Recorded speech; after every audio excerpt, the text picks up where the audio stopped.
In the daytime, Dr. Daouda Diallo is a scientist. By night, he's one of Burkina Faso's most prominent human rights campaigners. He runs the Collective Against Impunity and Stigmatization of Communities, CISC, a campaigning group set up in the wake of the Ouagadougou massacre, an attack which saw around 200 people murdered, mostly from the Fulani ethnic group in early 2019. This video, circulated on social media, purports to show terrorists linked to Islamic State on a recruiting mission in the region of Lorem, just one of the terror groups Burkina Faso has been battling for almost 6 years. VOA confirmed the location, but cannot independently confirm the authenticity of the images. But rights groups say the number of civilians killed by security forces has often come close to the numbers killed by the terror groups. Diallo says he feels deeply affected by this. I am a man who is very sensitive, who likes to help the widow and the orphan, the vulnerable.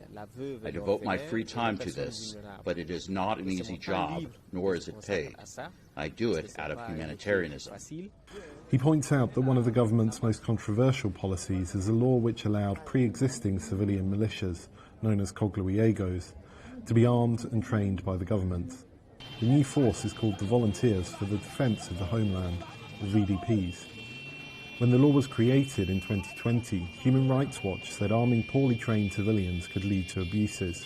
So far, there have been 38 incidents of violence against civilians by VDPs, killing at least 95 people, according to data from the Armed Conflict Location and Event Data Project.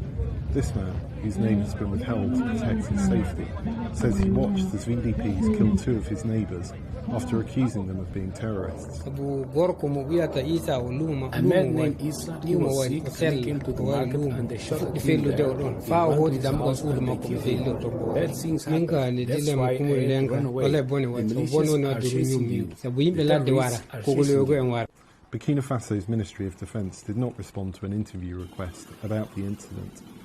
One VDP leader, who asked for his identity to be protected, said most VDPs simply wanted to defend their homeland, many having had terrifying encounters with terrorists themselves. The terrorists came and burnt my house. They were looking for me, but fortunately I was not around.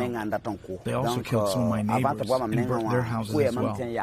It's because of that I really felt I had to join the VDPs. The leader of the ruling MPP party admits it's possible VDPs commit abuses, but says they are necessary. In the framework of the fight against terrorism, we are obliged to face the evidence that the VDPs make a very big contribution. As widespread protests against insecurity in Burkina Faso has swept the country in recent weeks, President Roch Kabore said he will reform the VDPs as one way of improving security. Diallo says he thinks the government should take corrective action quickly. However, the government has yet to say what its actions will be. Henry Wilkins for VOA News, Ouagadougou, Burkina Faso.